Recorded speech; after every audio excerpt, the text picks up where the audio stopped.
Where things typically would start. So just thinking back, I came to this country in '95, and at that time I was 9. And so I had never traveled to the US before, never gone to school in the country outside of home before. So everything was very different. And, you know, there was definitely not much embrace there because, young children, if, you're not educated by your family that, hey, people are different, they come from different places, you're not embraced. And so things I would experience would be, hey, do y'all live in trees? You're from Africa. Or, hey, why are your clothes this way? So back home, when we go to school, we have uniforms. It can be whatever you want, but that's the same thing you wear every day for a week.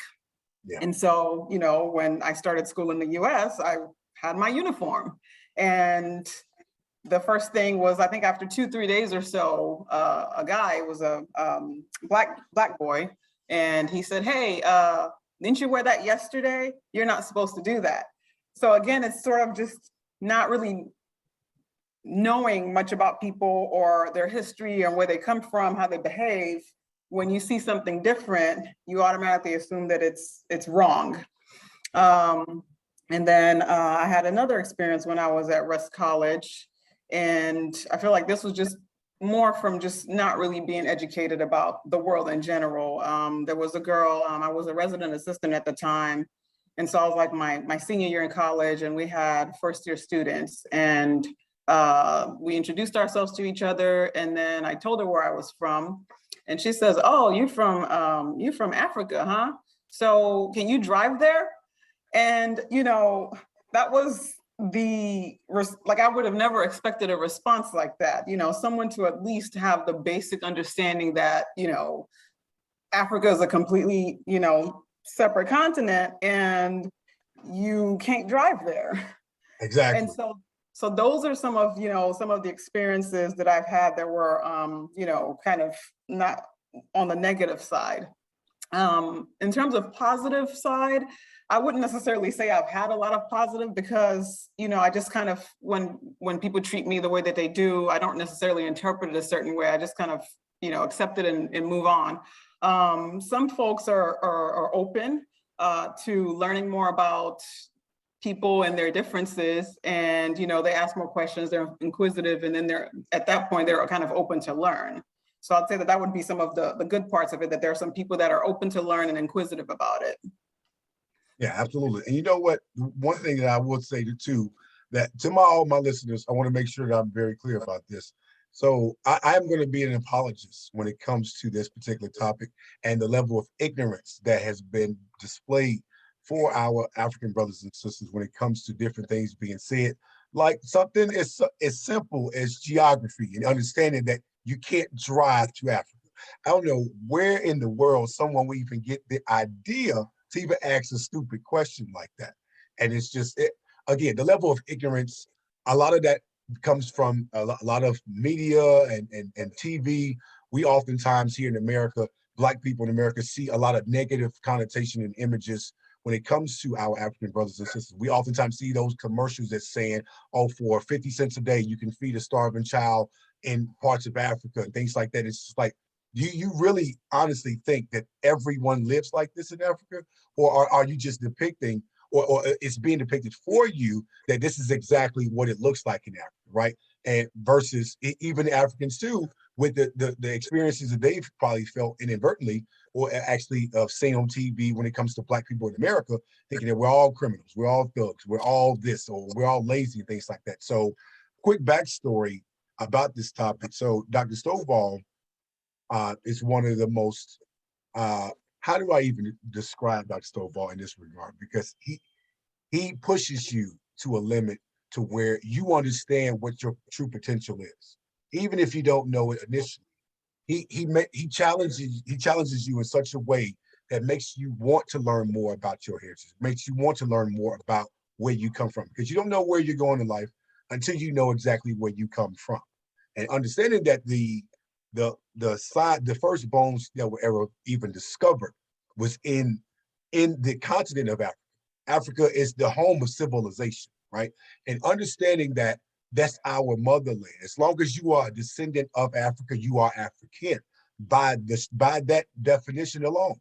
Even if you don't know verbatim your exact heritage of where you come from, which tribe you come from, which country your family stems from.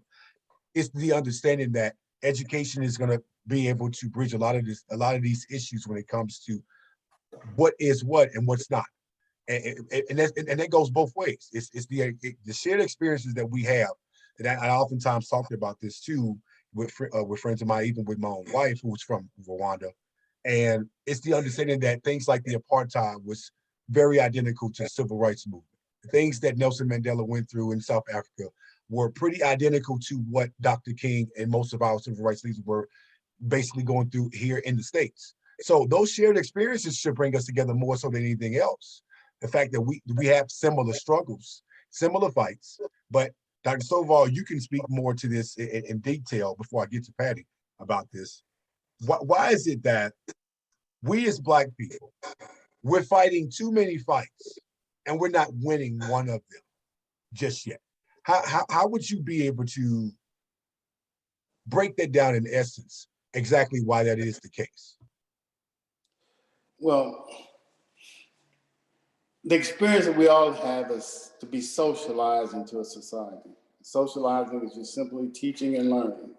Yeah. The question is, who are your teachers? What you learn it from? See, one has to learn not to like themselves, okay? When you look at Chicago, when Black people first moved to Chicago, do you think that they were robbing, stealing, and killing? No, they learned that from the master. European people have always done it. Absolutely. Take where they came from, they had no other choice. That's their culture. And I'm gonna say this to you, and hopefully y'all can understand it. Any animal, I don't care what animal you get, anytime they start practicing a culture other than their own, they will soon destroy themselves, okay? So we have been taught this culture that's not ours, and we practice it, but the other thing is, all the images and symbols that I was saying earlier have been anti, Black is ugly, okay? So we've been taught to hate ourselves. But the other thing is, you've used the word a couple of times, and ignorance might be all right, but see, I think that we need to spend more time teaching those that don't know. And most of us don't know. Yep. And we don't know what we don't know, too. Yeah. And so young people like yourselves need to spend time teaching these young people who you are. Let them see who they are, their capabilities and so forth, okay? Like I said earlier, this conflict that you're talking about between Africans in the United States and Continental Africans, basically, they don't have a problem with African Americans until they get here and they meet you and find out that for no reason at all, you don't like them. And the reason why you don't like them, you don't like yourself, okay? Absolutely. Now, the other thing is, you've said it, I think you mentioned to it. See, we let other people give us a language to speak. Anytime I see an African student, they tell me what tribe they're from. I say, no, don't you ever tell anybody you're from a tribe. You're from an ethnic group. You're either Akan, you're Hava. Have you ever heard a British person say they're from a British tribe? Or a French person tell me they're from a French tribe? Yeah. See, tribes is what Europeans use to denote uncivilized people. You never heard anybody refer to a European tribe ever. Yeah. And it's funny you say that, Dr. Stovall, too, because I remember learning, even in your class and even outside your class, that what fascinated me the most about different parts of Africa is that when it comes to colonization, Ethiopia was technically the only country that wasn't colonized. And it made me wonder, like, okay, well, if that's the case, why didn't the other countries pretty much stop colonization right there at its foot and say, you know what, we're not allowing this. You're not going to come in and infiltrate us and basically just take what we have here and then basically make us fight each other to even get the bare minimum of what we already own. Yeah, but see the problem, make this real short.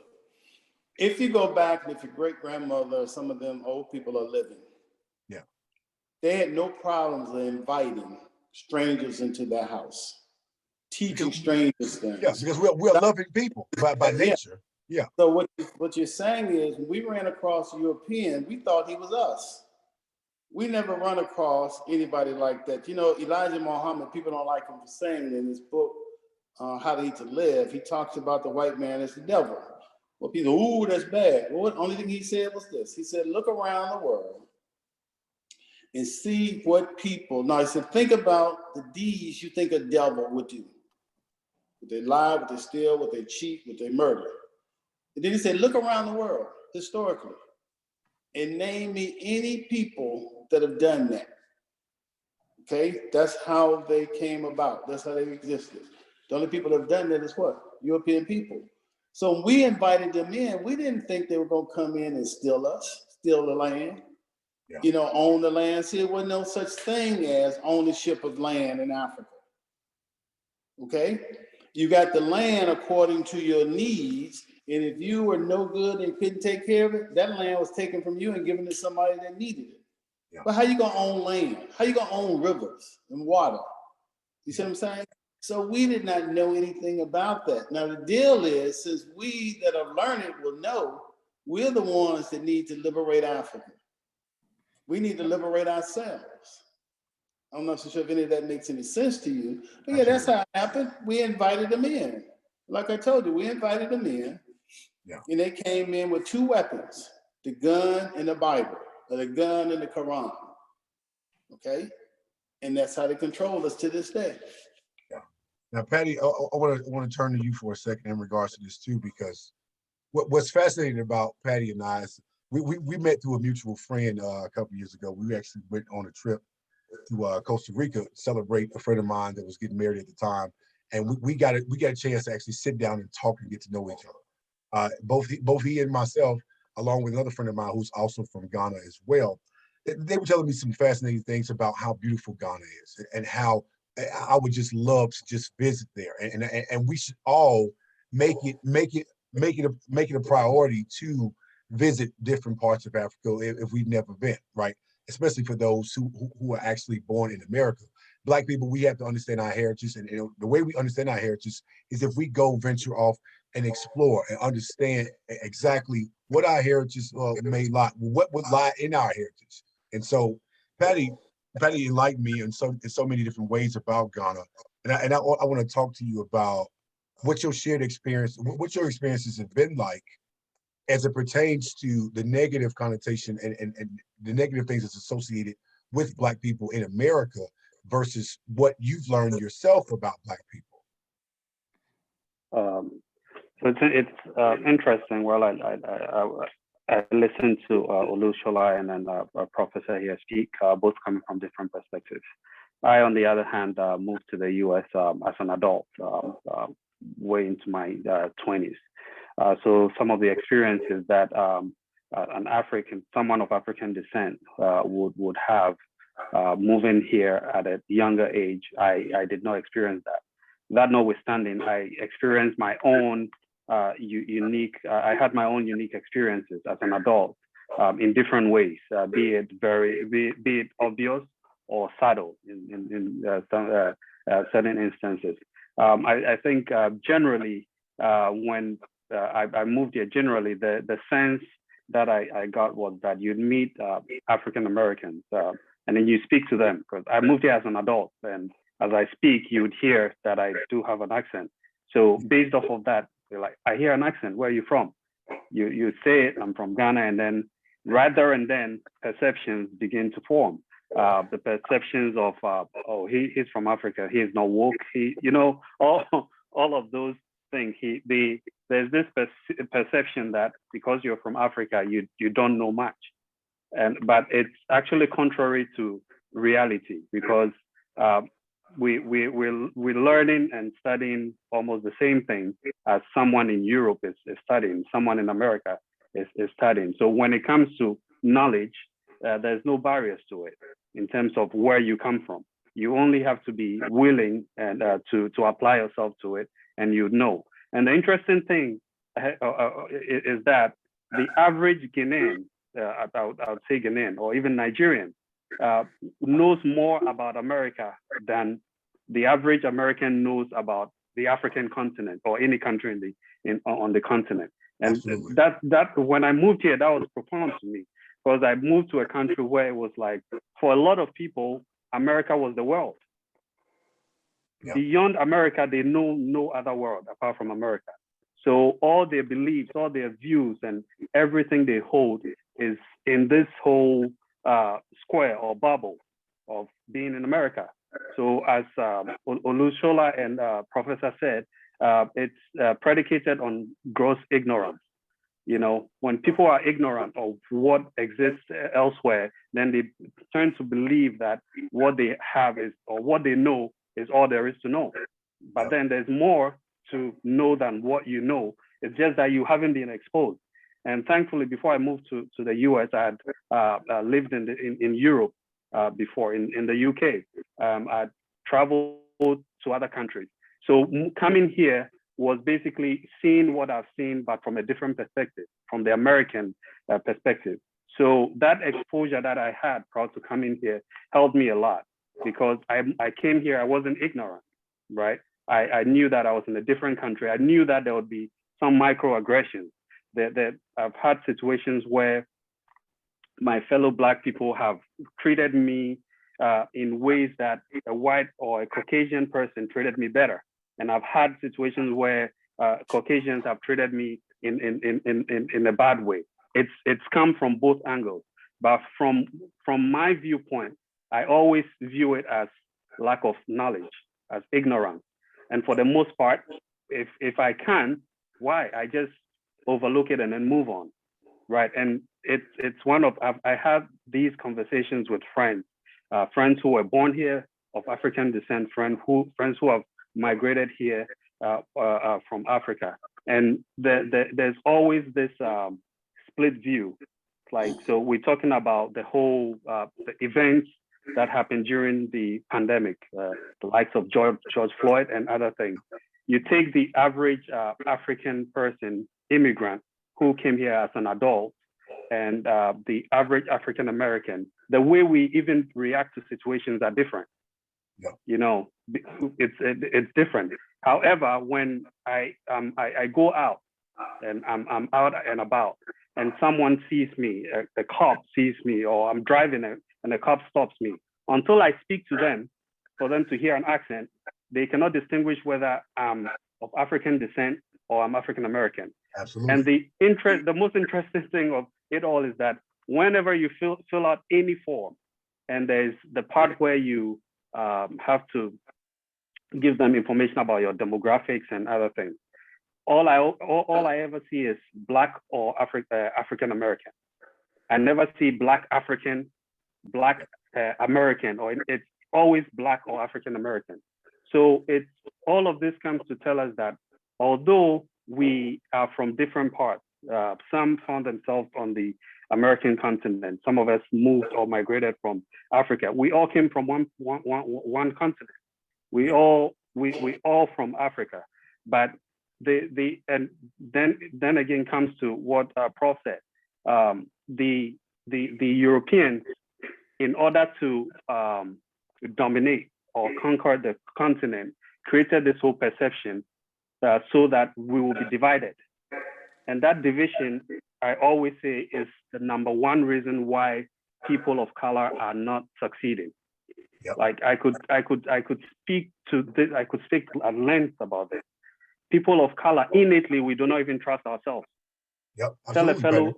yeah, we do not trust ourselves. There's this innate distrust between people of color. And it's systemic. It's been ingrained in us from generations. Absolutely. And I believe that avenues like this, where we have these conversations, should serve as a platform to educate us about these, and then give us the tools we need to break some of these barriers and then break some of these foundations. So in a nutshell, my experiences haven't been so drastic. And I believe a lot of it also has to do with personally how I react to situations. If I can de-escalate, I would, and then move on, right? I know there are people who have also migrated in there, just like me, and they would approach things differently, right? But in all, I think it's important for African Americans who were born and raised here to know that we're all one people, and if it's important for us all to come together and then work for our common good, because no person other than the Black person can solve the Black person's problem, because we understand the problems the best. Nobody understands us the way we do understand ourselves. So it's incumbent upon ourselves to come together and then solve the problem, be it problems in the inner cities, be it problems in predominantly Black neighborhoods and all of that. You ask yourself, why is it that in America, when a Black person becomes successful, they begin to look to move outside of where all Black folks are? Yeah.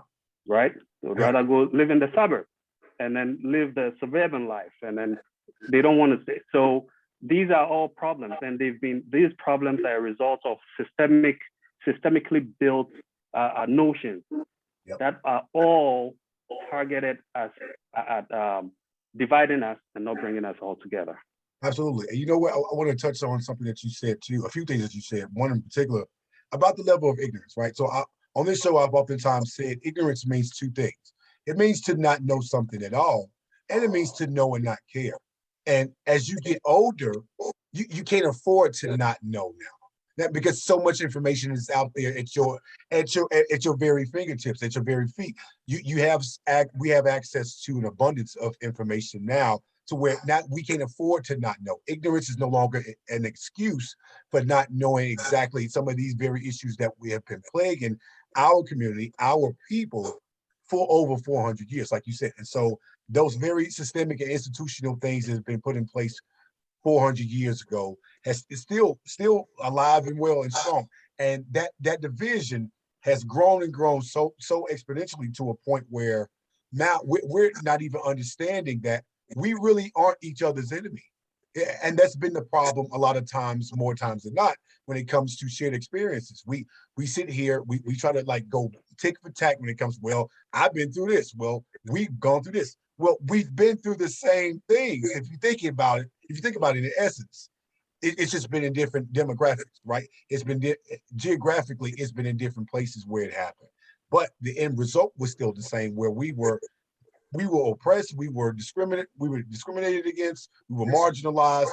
All these different things have happened as the same result, no matter where it is. Black people have been treated pretty much the same in any other part of the world, not just in Africa, not just in America, but in other parts of the world too. And so we have to be much more cognizant when it comes to understanding each other from that perspective and being able to bridge that gap. Now, something else that you said too, Paddy, that really stuck with me. This basically takes me back to that time I was in Dr. Stovall's class. So quick backstory about this. So 20% of our grade is class participation. Dr. Stovall can contest to this because he's the one who put this in place. And so we've had a lot of these interactions with a lot of different friends of ours. And I remember one friend of mine who stood up and said, he was very flabbergasted at the fact that most Black people in America think every African speaks Swahili. He was like, that's very ignorant, very stupid to say. And so a lot of what he was saying, I was at first I was getting offended by the way he was saying it, because of friends of mine, we were sitting in the back classroom, say, hey man, okay, he needs to dial it back. He might get the hell slapped out of him the way he's talking. But I was like, you know what? No, let him finish. I want to see where he's going with this, because it could be some truth and some merit to what he's saying. So he talked about how Black people in America oftentimes are lazy. He even touched on how Black people would name their kids things and think it's Swahili for something. He said, and to use his accent, he says, not every African speaks Swahili. Not every African, there's no book that tells you that your name is Swahili. It means beautiful. And the one thing I learned from him, and I thought it was fascinating to know this about different parts of Africa, where you can tell what part of Africa someone is from based on their last name. I thought that was very fascinating to learn that. And understanding how to even enunciate people's names, because even in America, we oftentimes, as Black people in America, we get offended when people misspell our names or mispronounce our names. So I can only imagine how angry and upsetting that makes you all when it comes to people not pronouncing your names right. So oftentimes, my wife's maiden name is Olivia Uwamahoro, and it is pronounced exactly how it's spelled. And so sometimes when you hear people just basically just downright butcher people's names, you just like, okay, I now get offended when I'm hearing someone say someone's name wrong. It's like, you couldn't take the time to at least pronounce the person's name right, because that means something to them. That's where they come from, right? Different parts of Africa, like Ghana, like Nigeria, like Rwanda, and things of that nature. So you get to basically understand each other. And then one thing that I felt that I learned that was very fascinating about international students, preferably from different parts of Africa, is that you oftentimes travel a lot abroad. You all travel to Europe, you travel to France and different parts of the world before you even reach America, to even gain even more knowledge and understanding about the way the world works and the way that you are perceived as a Black person. And so, you know, I'm oftentimes fascinated with my own mother-in-law, who still has her root accent. And she's been in America for almost 30 years, but she still kept core to herself when it comes to being very much so updated on the different things that's happening in her native land, as well as being able to understand what it's like being in America too all this time. Oftentimes joke with her about how she watched entirely too much CNN, because that could just like taint your mind with so much of the wrong information about what's going on in the world, what's going on in other parts of the world too, as it pertains to just not just here in America. But I thought that it was very fascinating to know just how broad you guys think when it comes to being very much so open-minded to traveling and having new experiences, versus Black people. Oftentimes we want to go to the same places. We oftentimes we don't understand the severity of learning where the motherland is, where we're from, and not just where we're from, but just other parts around it, and understanding that, you know, I've oftentimes even been told by other Africans, hey, you look like your family is from Ethiopia, right? It's like, and I took that as a compliment, because to learn more and more about my heritage as time goes on, I want to be able to pass that information down to my kids too.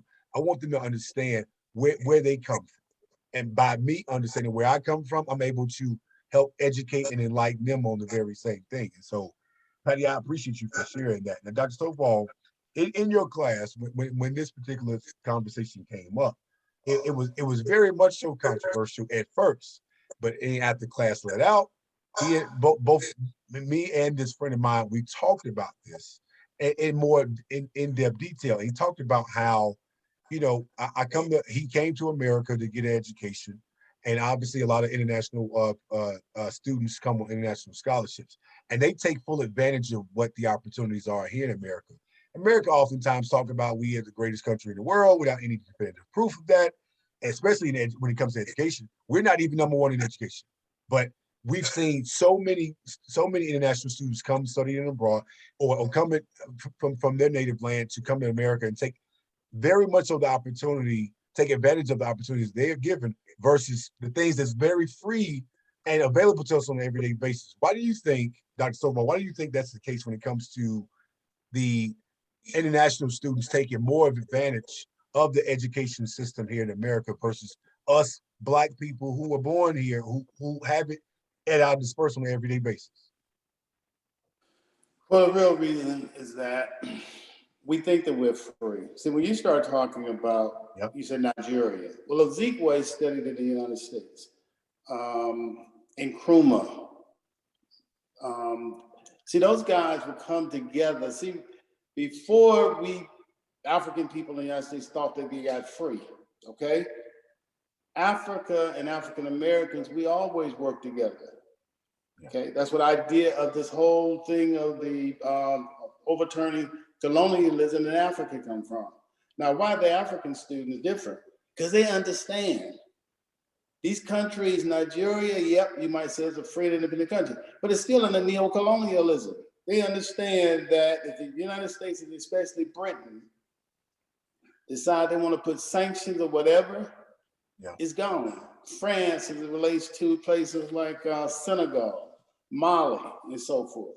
So they understand that they still have a struggle to own, okay? They understand that these colonial powers still control the economics of it. But in America, we have the illusion of inclusion. So that means if you're already free, you don't have to struggle anymore. Right. And that's the problem. So they've taught you that you are them, okay? And we go around, if you notice, you've never heard me ever say, we meaning America. You never heard me even claim to be in America. I tell you, I'm an African that happened to live in America. So that's a difference, give you a whole different mindset. But when you think you're part of, then why do you need to change anything? Why you need to know anything, okay? So that's why, you know, we have that parochial kind of a mentality because, hey, I live on the south side of Chicago and I'm great. I can go downtown, I can go to this club, I can do that, and I can do these other things. But until one realizes that they are oppressed and still in a struggle to need to liberate themselves, they see no reason to do the things that you're talking about. Absolutely. And so Olusola, circle back to you about this. When it comes to the very advantages that you yourself, you know, you saw the advantages of what it meant to be educated in the American education system, right? In the American education field in general. What are some of the things that you saw? You said you got here when you were 9, right? Okay, so what were some of the advantages and disadvantages that you saw as a student who migrated from Nigeria over to America when it came to basically taking full advantage of the education system? What was it like for you at that age? What was it? Can you ask that question again? Okay. I want to make sure I understand the right question. Okay. So at the age of 9, what would you say your level of understanding was when it came to the American education system versus the very Black people that you saw who were obviously from here already? What were the differences and similarities that you saw in yourself versus what you saw in your, you know, Black classmates when it came to understanding the education? Okay, so growing up, you know, my parents, you know, they wanted the best for us, wanted us to want the best for ourselves, and it's the best or nothing, really. So, you know, when you go to school, you have a goal. Your goal is to learn as much as you can and come home with the best grades because this is what you need to become successful in the future. And so we were, from young, we were brought up to be aggressive with everything, you know, take no for an answer and get as much as you can from your education. And when I had classmates, you know, African-American classmates, you know, there's just kind of like a different spread. But overall, what I would say is like, I felt like being African and other African students that also were in school with me, we were more aggressive. Like, for example, going back to being in, you know, high school, you know, you want to get a good GPA and get in a good college. So you're going to take the tough classes. So, you know, you sign up for the honors classes, you sign up for the AP classes. And I had classmates that were African-American that I was friends with. And I said, hey, you know, let's sign up for this class together so that we can, you know, learn more. And they're like, oh, you know, that's too hard. I don't want to spend all that much energy on it. And so just based on that point of, you know, when you give up on being aggressive and thinking about your future, we become divergent. And so now, you know, when you start taking these classes, we're going down different paths now. And this is a path that you've chosen. You don't really realize that's what you've chosen at that young age, but that's what ends up following people. And then you become divergent from there. And also part of it too is that, you know, just being open to learn different things. If you're not open to, you know, investing in your future, your education, how can you be open to in being educated about someone else's culture? Very much right? so. Right. And so those are some of the things that I noticed. Yeah, and you know what? The one thing I will say too, monolithically, that I do appreciate about just Africans in general, no matter what country they're from, is that education is pushed extreme at the highest honor of importance, right? I've seen this consistently enough, and I have friends of mine who are from Liberia. I have friends of mine who, obviously, my wife being from Rwanda, learning from her mom and learning from her as well, and her brother, and understanding how important education is. That has been a consistent thing, no matter what tribe, no matter what country, in Africa that each and every one of the individuals are from. And I do appreciate the importance of how education is, because looking at you now, you're in the medical field. Olusola, ladies and gentlemen, is one of the smartest people I ever met in my life. And funny enough, I want to give acknowledgement to my alma mater, Rust College, where I met her. And we took calculus 3 or calculus 2 together. And it was 3. So it was only like 3 of us in this classroom. So I knew, I love math, I love solving math, things like that nature, but I knew I wasn't nearly as smart as I thought I was, but just being in the classroom, learning with Olusola as well. And the fact that I was able to get out of that class with a B, I was happy about that, because I understood that calculus 3 was extremely hard. But even learning more about her, learning from our professor at the time, he's a mathematician. I forget where he's from, but he's obviously from Africa too. And he's one of the most brilliant minds that you will ever come across too, when it comes to just overall education in general. And so Rust College provided that opportunity for me to learn from those who are from places and parts of the world I didn't even know or thought even existed, for that matter. So I appreciate that experience alone. And Paddy, for you as an adult, I want to switch over to the adult aspect of it for you, because professionally, what has been the one thing that you've seen consistently when it comes to the level of embrace, the level of understanding, or even just the level of education that people oftentimes come to you about when it comes to learning about what it means to be from Ghana in a professional sense? So I'll say professional, and before I tackle that, I'll go to the subject of education when it comes to African people. So the one thing that I always say is that in Africa, growing up as a child in Accra, Ghana, the class system was very very obvious. You were either like in the affluent family or not so affluent family, and the majority of the people were on the other side, not so affluent. Very few people had the means to do certain things. That now it's changed. So growing up, it was instilled in you that in order for you to be successful, you needed to be very well educated. When I was growing up, you'd call any child and ask them, hey, what do you want to become in future? They'll tell you they want to become a lawyer, an engineer, a doctor, a bank manager. They'll tell you all sorts of things. And that speaks to how the way they were even thinking, like as kids. The thinking was you succeed or you go hungry. And to succeed, it was to be very well educated. Now, with the advent of the internet and the world becoming smaller because of how connected it's become, the dynamics have changed. And it's changed for the better. You'd ask a kid what they want to do. They would say, I want to be a fashion designer. And while they tell you that, they're also intending on going to school for that to become a very learned fashion designer, which is a good thing.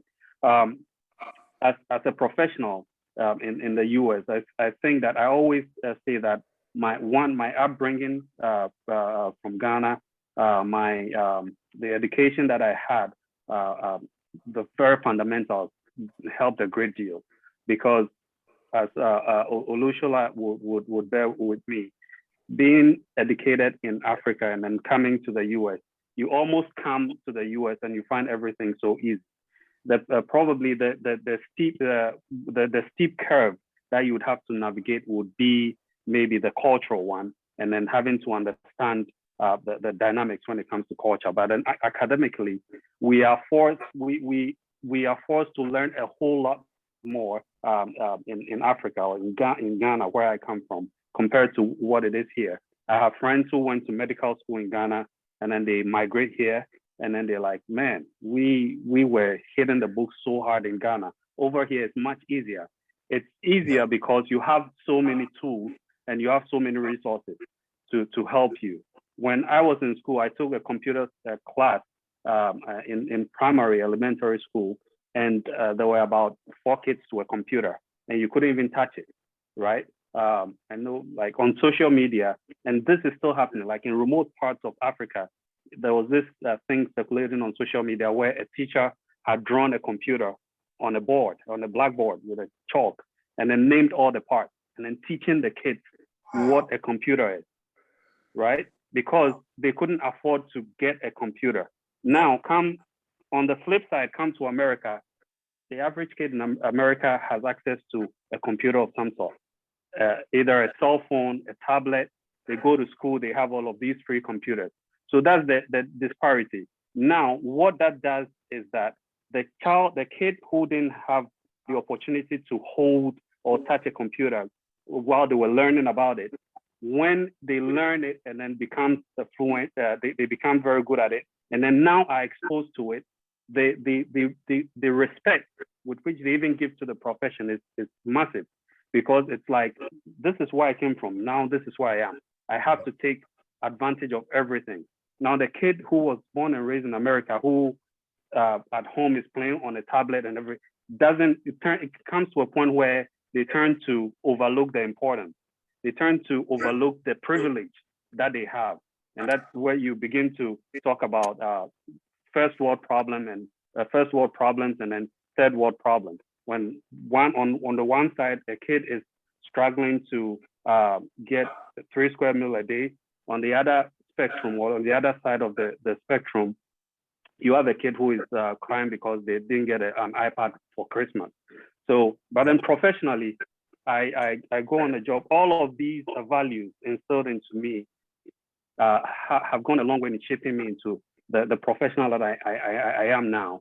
I remember one time when I moved here, I think the second job that I got in this country, I was interviewing with the hiring manager, and a few minutes into the interview, he asked me one question, which up to now, I vividly remember. One thing he asked me was, how are you, it looks like you hold on very strongly to your values. How are you able to do that? And I remember the question that I gave him that was that I wasn't born with a silver spoon in my mouth, right? I wasn't born with opportunities all around me. I had to struggle through at some points of my life to get to where I wanted to get to. So that kind of shaped me into the kind of person that I am. And when I told him that, he sat down and looked at me. Long story short, I got the job, and 6 months in, there was a new opening. He came to me, it's like, hey, we have this opening. We know you have these skills. Would want to talk to you before we post it externally for other candidates. If you're interested, it's yours, right? And then I got that job. And then from then, it just started progressing from one level to the other and to the other. All of that, I took it as the values that I held dear, right? The seriousness with which I did my work.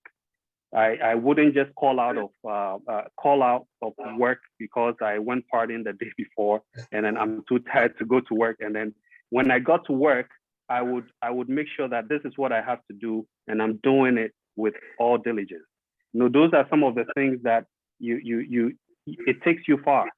But unfortunately, people seem to overlook those things. It's like, yeah, oh, I have this job. It's not even where, there was a point when I was in Europe, when I was in college, I was also shuffling between Ghana and the UK. And when I was in the UK, I would work during the summer holidays and then make some money. So I come back to school and then come back to college.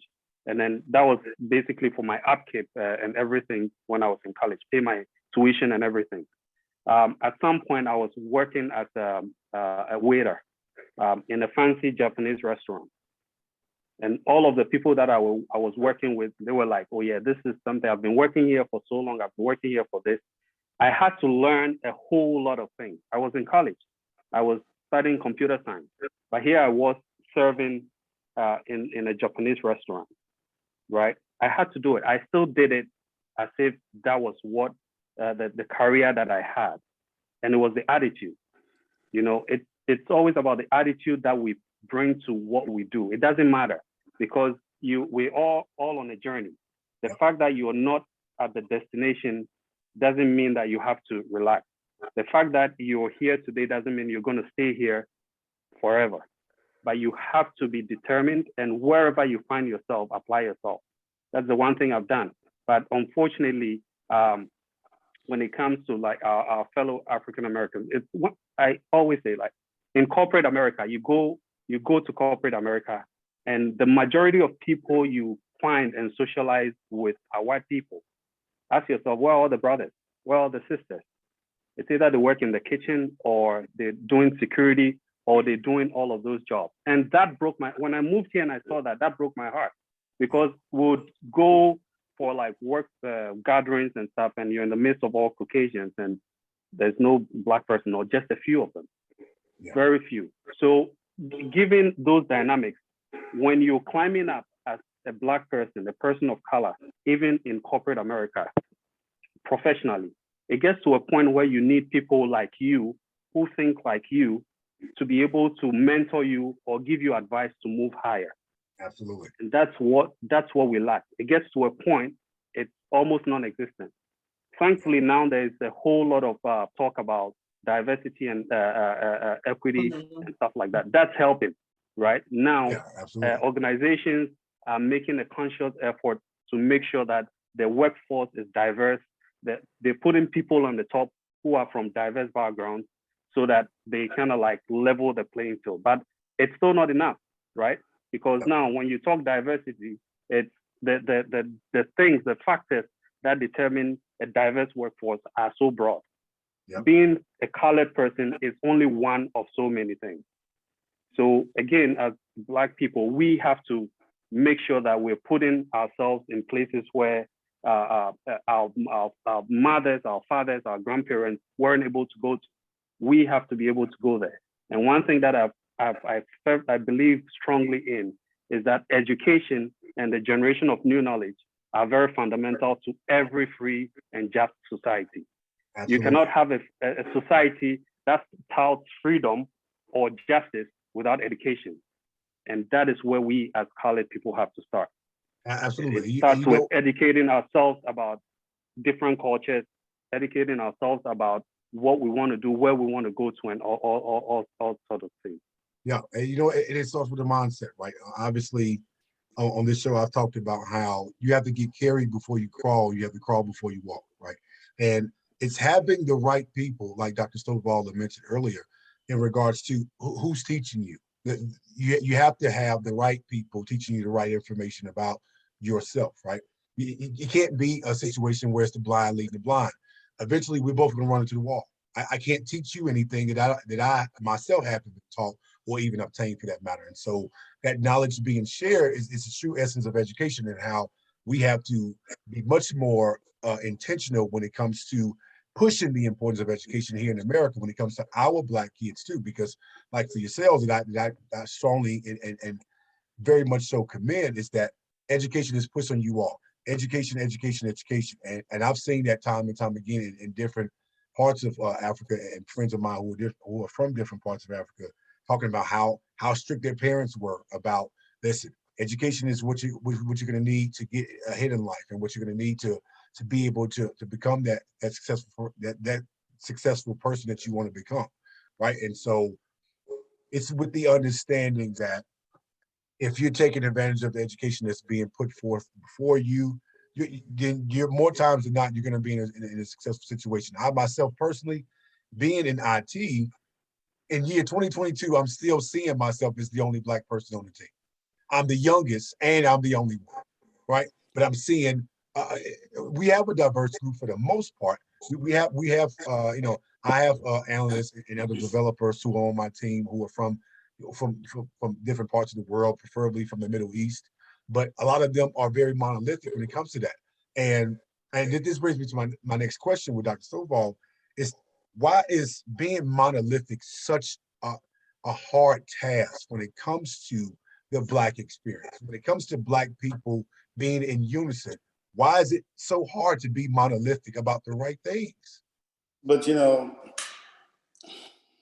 going to say this as an old person looking from the bridge. Right. So I heard a discussion of what goes on in Ghana, okay? And I'm very familiar with Ghana. One of the reasons why I stopped Because I'm afraid what's going to happen in Africa is what's happening in the US. So bear with me for a moment, okay? One of the reasons why I have not been actively taking students back to Africa, as I did for what, 16 years when you all was in school? Because it's changed so much. They let different cultures creep in. I'm reading about 5 years ago, I'm hearing of some persons that are making guns. You know, other words, guy went from being a metalsmith that would do all kinds of things with metal to making guns that he's selling in the streets. Well, so when I used to go to Ghana, I would exchange thousands of dollars for CDs on the streets, any place. Didn't have to worry about it. Nobody's gonna mess with you. I did notice that last year I was there in 2007, 2008, I started seeing folk come and they're acting kind of strange. Where am I going with this? When you talk about the culture, I heard him talk about they drew diagrams of the computers on the board so they could learn. Guess how they learned at Meharry in the 20s and 30s? The same way, they didn't have those things. At Rust College, students didn't have half of what you all had, but they came. See, education was important, okay? It was important because that's what people knew, that if their children got educated, they can be what you all are calling successful. You need to examine that word successful. Because what happens is that once we see, when we went to, we had to go to the Rust colleges of the world, the historically Black colleges. When you lived in Chicago and you went to those Black schools on the South Side and so forth and so on, where you had Black teachers that cared. Students was coming out of there ready to learn, to do something. But once you start, see, one of the things that happened in this country, in the US, and I saw it happening with South Africa, and I knew it the minute apartheid ended, where South Africa was gonna go. It hadn't gone any place good for Black people in South Africa, okay? But what happened is that once a foreigner came in, they educated us against ourselves, okay?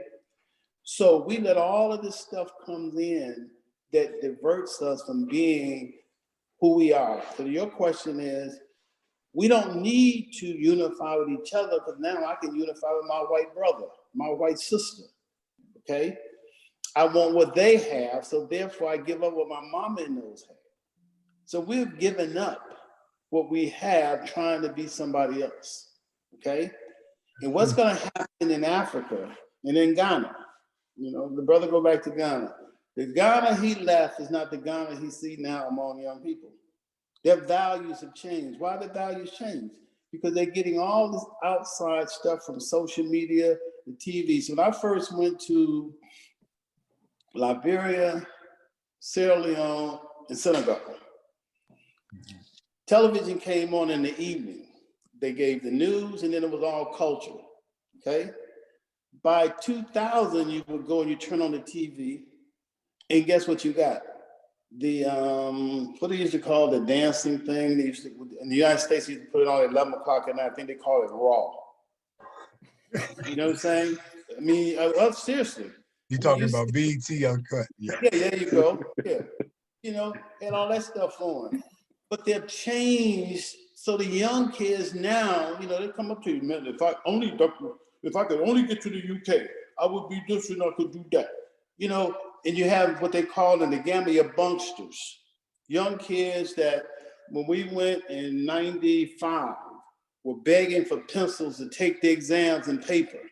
Now they don't want that anymore. They want to hustle people, steal people's money and all kinds of things. So what I'm saying is the best thing for those from continental Africa to do is to study what happened to African Americans, because if you don't, you're gonna end up in the same boat. Okay, because although China is there now, the Chinese only coming in with a whole different thing. See, the Europeans came in with guns and that. The Chinese come in and say, oh, you need road, we build roads. You need hospital, you build hospital. Well, nobody's giving you nothing for free. No, not at all. And the other thing about this education stuff, see, I never brag about my students that's in corporate America. Okay? See, because I don't know what difference it makes if I produce you to go out and help my enemy more than others. Now, I don't have a problem with people being in corporate America. It's like when I worked at white schools. I had a drawer that everything they were doing that I thought that would be good for our schools, I put it in that drawer. So when I came back to Russ, I brought all that with me. Yeah. You find what I'm saying? Yep. See, I used to show my students a movie, and you all can look at it. It's an old movie called The Spook Who Sat by the Door. If you want the book, it's Greenby. He went and got trained by the CIA. He's the only one to get through. When he came out, he used all that knowledge. He was a social worker by day and a revolutionary by night. Wow. I'm not so sure if I'm speaking over you, if you understand what I'm saying. But if we don't take care of ourselves, who's gonna take care of us? So when we get all this knowledge, we need to have these brain trusts where we go to these jobs in the day and we are, yes, sir, and do whatever we need to do. But at night, we need to be organizing to where on the south side of Chicago, they look up and all of a sudden we have our own grocery store, okay? Seaway Bank and those black banks that have disappeared come back. Yeah. So that way we can give mortgages to ourselves. We need to build insurance companies where we insure ourselves. See, now we're just beggars, period. We're beggars in Mercedes-Benz and Cadillacs, okay? You know, any other name you can call it. You know, when you think about it, collectively, what is our wealth in the country? Less than 1%? You know, because it got wiped out in 2008 with the housing thing, because most of our wealth was in houses. Yeah. So what I'm saying is, we need to study who we were to figure out how we got here, to figure out what we need to do to become who we need to be. Absolutely. You know what, to that point, I will say this too, is with the understanding that the continent of Africa is the wealthiest continent on earth, right? Yes. Everything, that all the resources that we see today, again, I recently came across a new segment where they were talking about a newly discovered diamond. The first thing I thought about, the first thing that came to mind was, what part of Africa did they steal that from? Because we know exactly where the gold and where the diamonds came from. You didn't find this yourself. You didn't discover this on someone else's land other than ours. And if you did, it was stolen from someone who stole it, right? Because again, you talk about what you talked about earlier, Dr. Stovall, about how the European heritage, especially here in America, all their heritage is about stealing and murder. No, their heritage, period. So yeah. One of the things, Europeans could not have survived in that cold without taking from others, period. That's why they were individualistic. That's why they weren't collective. So when you ask your question to me, the last one, we were a collective people until they taught us from the 80s on to be individuals. We stuck together. Like an election, Harold Washington got elected mayor in Chicago because Black people decided we're not gonna, no other Black person gonna get in the race. All of our votes gonna go towards Harold Washington. Now, what happens if the mayor wanna run? Oh no, we're gonna do this. We get all kind of folk in there. But they've taught us that. You know, and the other thing about Africa, see, we don't even know where Africa ends anymore. We think Africa ends, if you're on the east, at the Suez Canal. And most people don't know what the Suez Canal is. But the Suez Canal is the only thing that separates what we call Africa from what they're calling the Middle East. There's no Middle West, why all of a sudden there's a Middle East. So when you talk about Iraq and Iran and all those places, that's Africa, okay? But they have us on different sides, fighting each other, fighting for different people. You know, they talk about the Jews, 6 million of them got burned. What about those millions of us that got fed to the sharks? So I guess what I'm saying, folks, if we're gonna deal with the history, you need to go back and study. As a matter of fact, many of those guys at Lincoln University in Pennsylvania, and Nkrumah, and all the Pan-African stuff. Yeah. You follow me?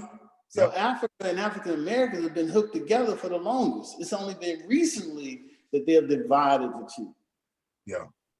Okay, and we think that we're inventing something new when it was already there. We just need to go back and revive. But the other thing I say to you, Ron, as you do this, And I'm not so sure where your casts go to. But the people that need to be listening to what you're putting out are the babies. Absolutely. Okay? So you get grown folk talking to grown folk, that's one thing. But those babies need to know. And see, some of the things we think, because I'm going to be honest with you, well, we got these people on this, we got the folk on here. You would have been the last person I would expect to be doing this. You were the last person I thought would even listening to me. But that's what happened with education. You never know who you're going to hit. Those that you think is going to be the least end up being the most, and those you think are going to be the most going to be the least. So I'm saying you need to take a shot if you could and figure out a way, how do I feed this to the babies? How do I get them to understand to love their Black self? To understand that love, see, if they love their Black self, then they can love their African brother and African sister. But if they don't love their own self, it's impossible for them to love Olusola with all that natural hair flowing on her head. It's only become a style, okay? Yeah. If they don't love their Black self, they can't love my Black brother that was on here from Ghana. And Tofo is my place in Ghana too. You know, that's the village we adopted, okay? But that's what I'm saying. So, you know, I'm saying this as an old person to the young, is you are going to have to teach the babies. Absolutely. The babies are the ones, and they're going to repel, just as you know, and you all that, Russ, people ran from my classes, didn't want to get in there. Okay, but those that came in will still talk about what they learned. Okay? Very much so. And we couldn't convince people to go to Africa, but when they came back and started talking, the next year we had more. Yep. You know, so you got to expose them. Okay, I mean, what you're doing is good. I'm not criticizing that, but it needs to figure out a way to filter this down to the babies. Yeah, absolutely. And you know what? One of my other experiences at Russ, you know, due to your guidance and your leadership, Dr. Stovall, is that I learned a lot during the African American Leadership Conference that we had at Russ too. Every single year, I was very much so excited and just overall hyped about what new experiences and what new things and what new panels I was going to learn from, and what new guests we were going to have at the school to come in and talk about a lot of different things that we needed to know about our heritage. And to that point, us millennials, we are in the now, right? So we are we're the generation now who need to be actually teaching these Gen Zs and Gen Xs or whatever they call themselves now. We need to be the ones to basically man the helmet and be able to educate and enlighten them now, because now the older generation has passed on enough information to us. And even it's funny that you say that you didn't think that I was one of the ones listening to you. So one of my philosophies in life, Dr. Stovall, it stems from a lot of male figures I had in my life who poured into me, who invested in me. My late uncle, who passed away a couple of years, well, he was killed 2 years ago in Chicago. My mentor from high school, who just recently died a couple of months ago. These were Black men I respected and who were my role models. You yourself, Dr. Stovall, have bestowed so much knowledge and poured in so much knowledge and information into me that I want to be able to help the next generation in understanding who they are and who they will ultimately become if we put the right effort in place for that. And so having that ambitious mindset is imperative to our overall growth and advancement as a people. And I want to be able to say that I'm using my voice and using my platform in this regard to help us bridge that gap between the two of us, because all in all, we understand each other from a different pair of lenses, true enough, but at the same time, the end result is the same. We are not each other's enemy. We have been through a lot of some of the same situations in different parts of the world, right? And so hearing different talks from my in-laws on how it's hard for Black people, for Africans, especially in France or in parts of Europe, to even advance because the way they perceive us, the way they look at us, right? And so that within itself hits home to me, because it's like, okay, so you're telling me we're not intelligent enough to advance and be successful in our careers and things of that nature. So I take that with a grain of salt, but I also take it with a lesson learned to say, okay, listen, I know that these are two universal strikes against us as Black people. First, we were born, and secondly, we were born Black. And not understanding that within itself is the adversity that we have to go through and carry on in our lives to overcome. What do we do with that information now? Now, again, knowledge is power, but applied knowledge is the true power. How could you say you know something if you don't apply it? And that's something that you oftentimes said a lot, even in our conversations, you know, in class too, Dr. Stovall. So just when you think it was more of us than you know that were listening to you when it came to topics like this, because we oftentimes see things from a bird's eye view, thinking that, okay, this is the way it is in Africa. We think every child is starving there. We think every child is without clean water and things of that nature, versus some Africans who come here who think, oh, with Black people in America. Sorry about some connectivity issues, but yeah, to get back to what we were saying, I will say this to end the show off, asking everyone this question on this panel.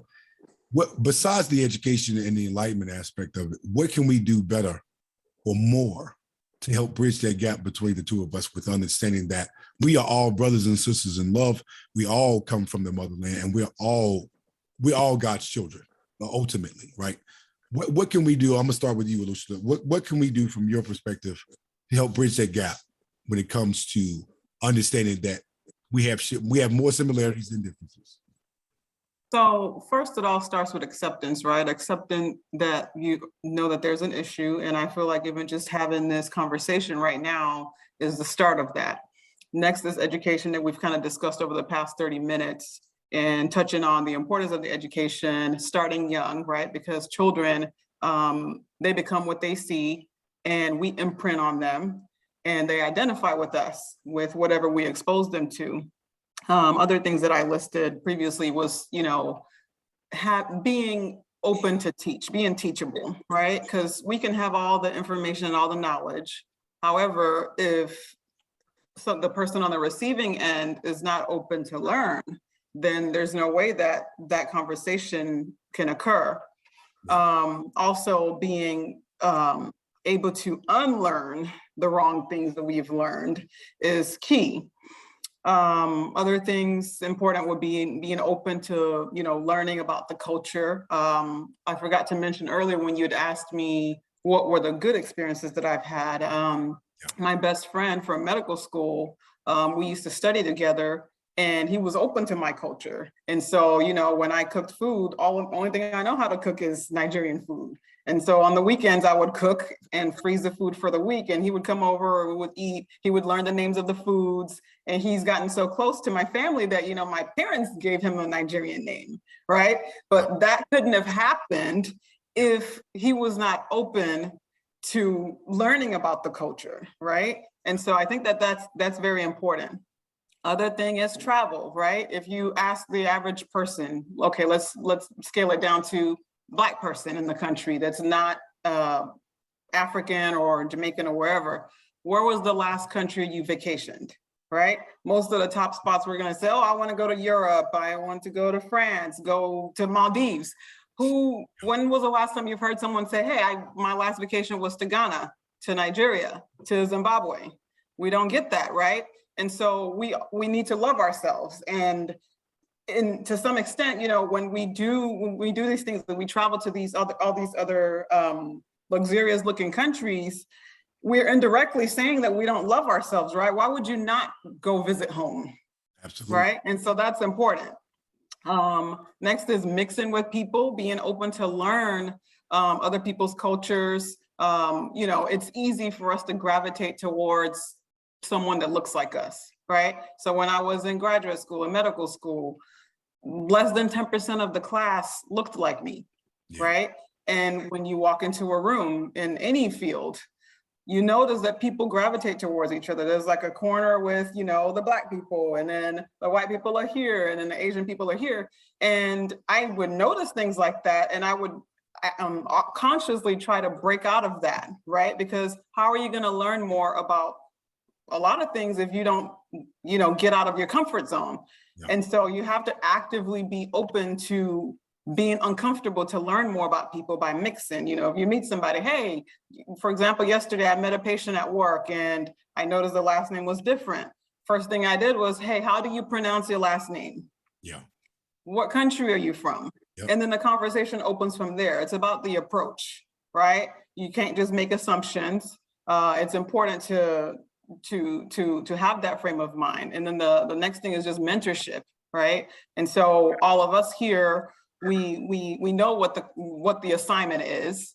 And so from here, the next step is we need to mentor, right? So you see someone that doesn't know, you teach them and you encourage them to teach the next person. That way we can spread it, because otherwise we're just kind of spinning our wheels. We're all here, we're putting our heads together. We know what the problem is. We are all aware, we're talking about it, Yep. but if we don't take it beyond here, then there's no purpose for it. Yeah, we're doing ourselves a disservice, and we're doing a disservice to those who need to hear this type of dialogue and conversation being had. And so the one thing that I'm also fascinated with now is the celebratory gestures that we now see on an everyday basis when it comes to celebrating and highlighting that Pan-Africanism, right? That the whole aspect of just embracing our culture from all different walks of life. I'm seeing more festivals pop up. I'm seeing more Black businesses who are, displaying more African pieces and things of that nature, even if it's something that they made handcrafted. Now, oftentimes some things get diluted and get, sometimes mishandled when it comes to, oh, this came from the tribe of, such and such. It's like, okay, the authenticity of it. My wife oftentimes does this when we're out in different stores. She oftentimes questions the authenticity of things, and she make me question it. So I'm just like, is that really from Africa, or are we just putting that title or that label on it, right? So those types of things, I oftentimes are very much so aware of and conscientious about. But I do appreciate that we are celebrating our African heritage much more now. And so, Paddy, for you, would you say that obviously being celebratory is just an ounce of symbolism when it comes to the overall welcoming aspect of us, embracing our culture? But for you, what would you say would be much more than that, going further than that we need to be doing much more of when it comes to, bridging that gap? So I think in as much as we celebrate our African heritage, the most important thing, which I believe is called for, is to embrace our identity. Right. It's one thing to say, going to Africa, I am African American, I'm African. But are we really embracing our identity? That's the key, because a lot of people on the surface would profess to be, but they do not necessarily embrace their identity. And I say this, it goes to even African folks who migrate to the US, whether mostly at an older age, right? There are people who would move here and the way they speak even change. You would have to see their name to know that they are of African descent. And also another thing, and this is one thing that I see, the immigrant community when it comes to the Black, I always applaud Nigerians. It doesn't matter whether a Nigerian was born and raised in the US, the Nigerian parent will make sure that if they have to speak Yoruba, they know how to speak Yoruba. If they have to speak Igbo language, then they can speak it. It doesn't matter. They bring them back home and teach them their culture. Yeah. It's sad. I'm from Ghana, and our Ghanaian parents and even our peers they don't do that. We turn to move to America and then embrace this whole identity of being Americans, and that's it. Fail to teach our kids what it means to be from wherever we're from, whether Ghana, Nigeria, Ghanaians. I would speak. Ghanaians are terrible at doing that. Even in Ghana, when I was growing up, I had cousins who, because their parents were affluent, they never even spoke the local language. In Ghana, born and raised in Ghana, they were taught to speak English, and they grew up speaking English. They would understand the local language, but they couldn't speak it. And that, I believe, is very shameful. And it all comes to our missing identity. So when I speak to identity, it transcends the color of our skin. Yeah. It goes deeper than that, into embracing where we're from and making every conscious effort to gravitate towards it. by ensuring that we're teaching our kids the language, ensuring that we're taking them back home to know and appreciate what it is, to where it is they come from. Because look at Asians, look at Chinese. The Chinese would, it doesn't matter whether a Chinese is born in America or not, they still learn their language. Yeah. And that is one thing that tells them that, hey, this is my identity, you know? So I would rarely, I meet a lot of Ghanaians, like, oh, my child can't speak the Ghanaian language. He only speaks English. Oh, and that I find it very, very, very shameful. So it us really embracing our identity, wherever we come from, embrace it, and then make sure that we're passing it on to our kids. As we say, every generation has a responsibility to make the world a better place for the generations to come. What are we doing to make sure that the generation that comes after us are in a better position? And these are some of the things we can do. So the number one thing for me is knowing our identity and then embracing it and not letting go of it. Yeah, absolutely. And you know what? It's funny you say that too, because I do oftentimes think about how when it comes to the English language anyway, first off, the English language in America is a broken English anyway. So for people who aren't from here to only know the English language and not know their own native language, I can understand how daunting and unfortunate that would be, especially given that if those parents at the time have been in America longer, or their kids have been in America longer than they've been in their native land, then obviously they're going to pretty much deviate from their native language and then be more embracing the whole overall American, I guess the American way, if you want to say it that way. But we have to do better with that enlightenment, understanding what our true identity is, and be able to embrace that, because celebratory gestures are it's a good thing. It's fine to see people wearing dashikis and seeing people, wanting to embrace the music. Now we're seeing much more now in the hip hop culture. Artists like Davido, who's from Nigeria, who obviously lives here in Atlanta. His music is being embraced so much more now. He's been able to incorporate his native that native sound with the American hip hop sound too, and being able to join those two together to have more people embracing his type of music and having more African artists who are being acknowledged in that regard too. Because I appreciate the African experience, being involved in different African aspects of like different weddings and things like that. Just the whole idea of understanding how different African tribes and families celebrate each other and love each other in that way has been a great experience for me personally. Obviously, like I said, my wife being Rwanda, and then her best friend being from Liberia. Going to a Liberia wedding was incredible. It lasted all day, literally. I mean, it was from start to finish. It was just nothing but celebratory gestures, dancing, the whole African apparel, learning these different things, and it helped me personally embrace much more of my African heritage when it came to that. Even if I don't not necessarily know exactly where I'm from, I'm much more psyched and excited about learning more about that now than ever. And so, and I could thank, my friends and family for that. And so, Dr. Stovall, for you, obviously we've had a lot of talks about how, like I said, the celebratory gestures and just overall celebrating and embracing our culture from that perspective has been, obviously it's been great to see that. But what more can we do besides celebrate and be in symbolic gestures when it comes to the overall experience, not just the apparel, not just the music, not just the overall experience? What can we do more that we haven't been doing much of when it comes to embracing our culture? Well, see, culture is that you practice, is your thought, okay, is your actions. So therefore, we need to practice the culture of not violating others. Let other people see that you don't have to violate them. We need to practice the culture of loving each other, okay? Yeah. That's who we are. Yeah. We need to practice the culture of our collectiveness so that we can do things together. And again, that might sound simple to you, but young people they haven't seen that, okay? And the other things are symbols and images. See, we surround ourselves with symbols and images that don't reflect us. Okay, and that means something. Yeah. Even to my children and grandchildren, they tell you this, their granddaddy. I remember that picture you had of that African woman on the wall, and da da da da. Matter of fact, I got two sons fighting over a picture that was on the wall. I never paid that much attention to it. Okay, but both of them want that woman. They said that woman was something to them. So if you went to my office at Russ, if you ever been in there, there's only going to be images of us.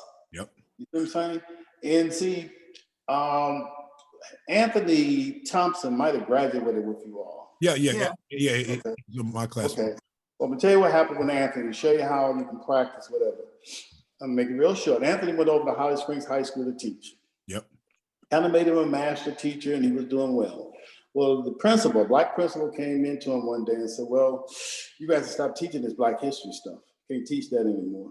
So I said, "Aunt, this is what I want you to do. I want you to go get some. I want you to get a photo of Fannie Lou Hamer, Anita kind of Blackwell, that was a mayor in Mississippi, Medgar Evers. And I want you to put these people on the wall." Because I knew if you put them on the wall, the students were going to ask, "Who is that?" So I gave them the opportunity to teach this history. You follow me?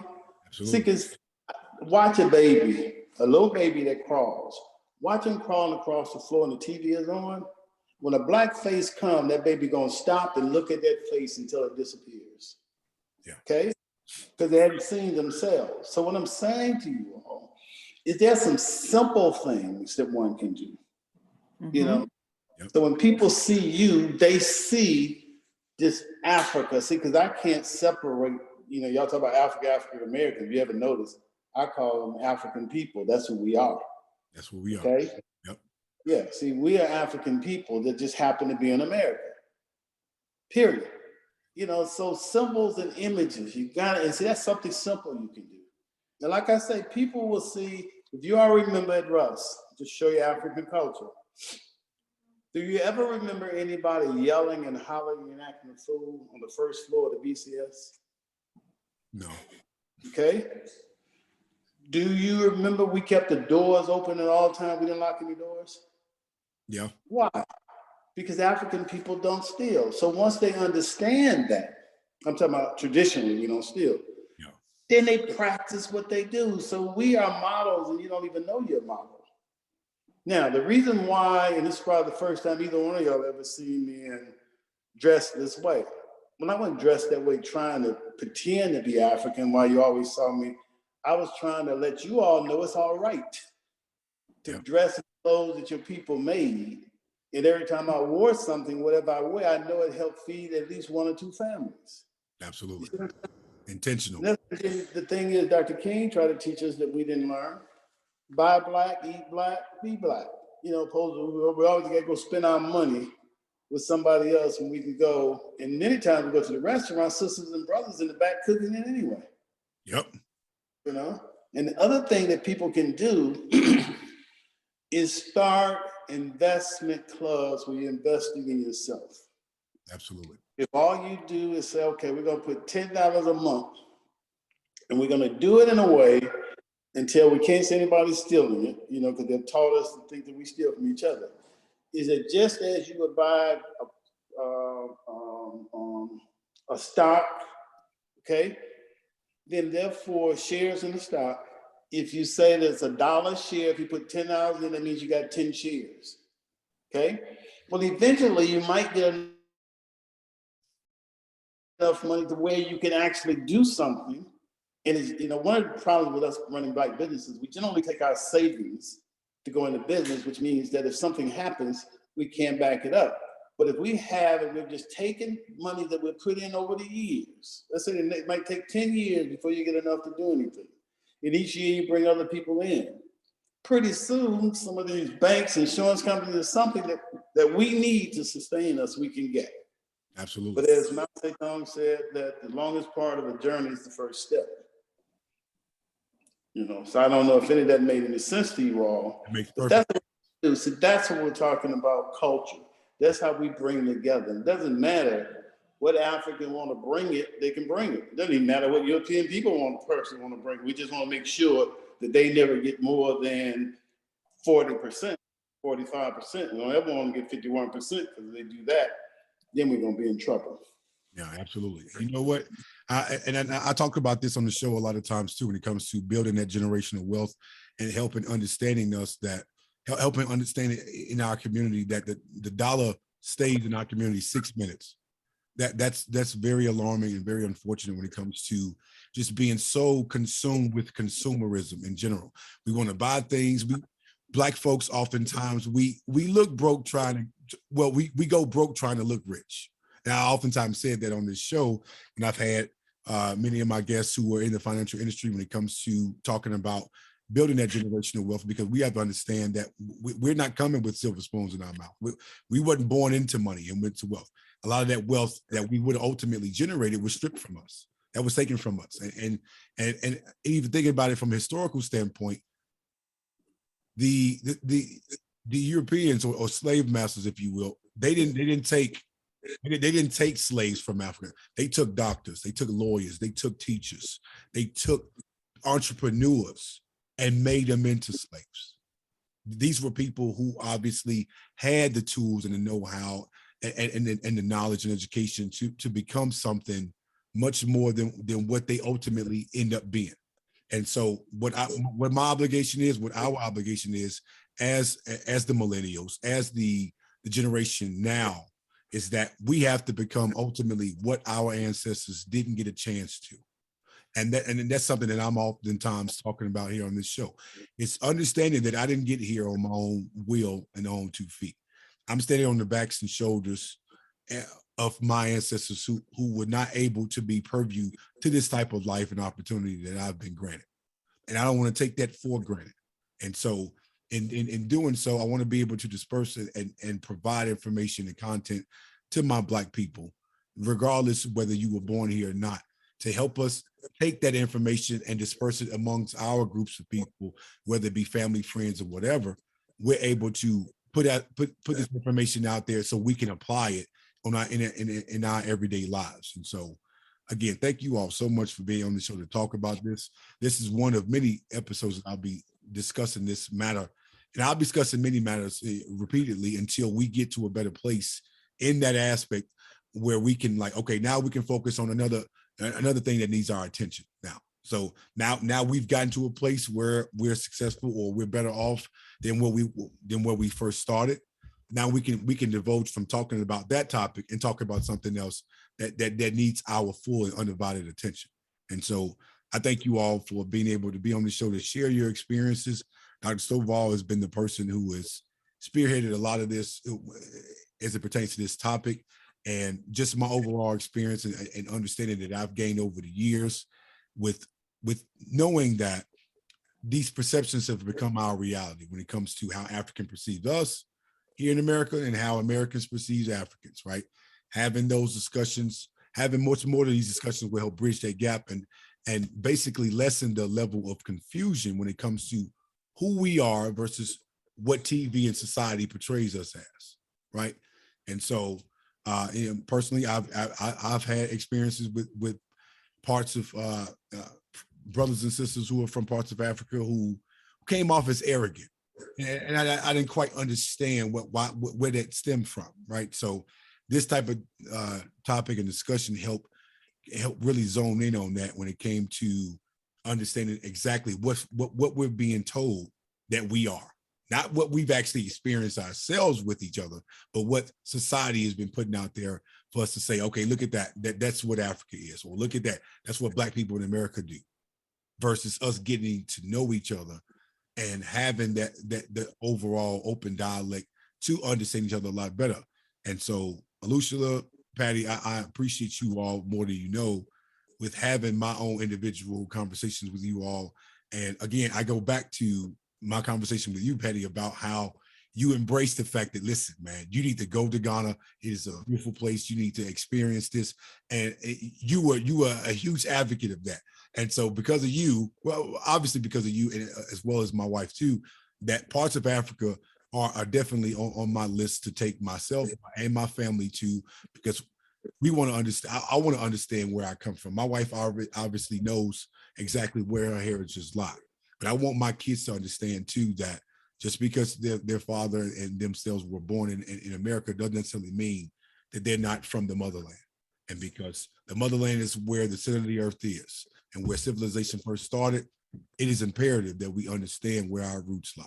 And so I thank you all so much for being on the show and sharing your experiences, both good and bad and indifferent, in that regard, and look forward to having many more of these type of conversations with you, as well as other friends of mine who would love to be on the show to talk about it. So be sure to like, share, subscribe to my YouTube channel, as well as on Spotify, Speak to the Mic podcast show.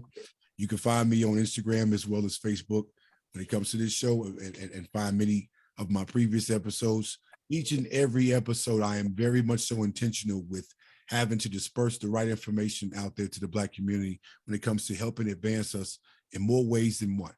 And so I'm oftentimes reaching out to professionals in these areas who can talk to these very issues that we're having.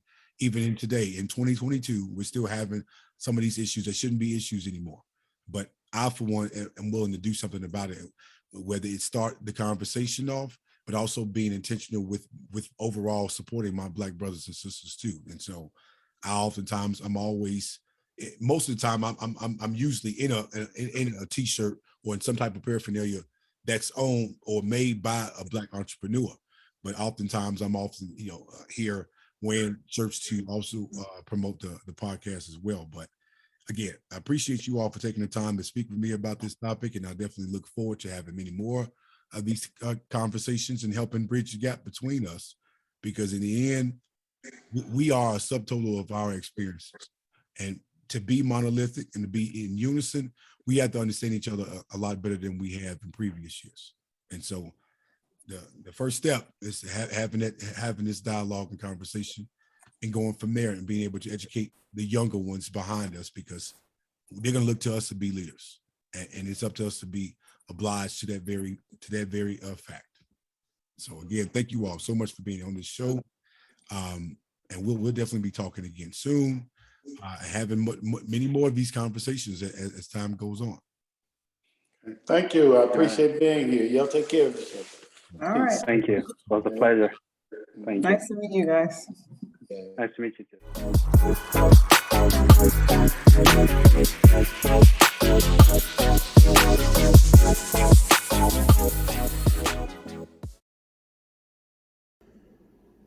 If you like what you've heard from this week's episode and would like to hear more from previous episodes, be sure to like, share, comment, and subscribe to my YouTube channel below. You can also find me on social media platforms at Speak to the Mic _podcast show on Instagram and Speak to the Mic podcast show on Facebook. Be sure to also like, share, and subscribe to my Spotify page at Speak to the Mic podcast show. As I put out more thought-provoking content, your opinion and thoughts are needed and appreciated. I thank you all in advance for your support and look forward to hearing from you soon.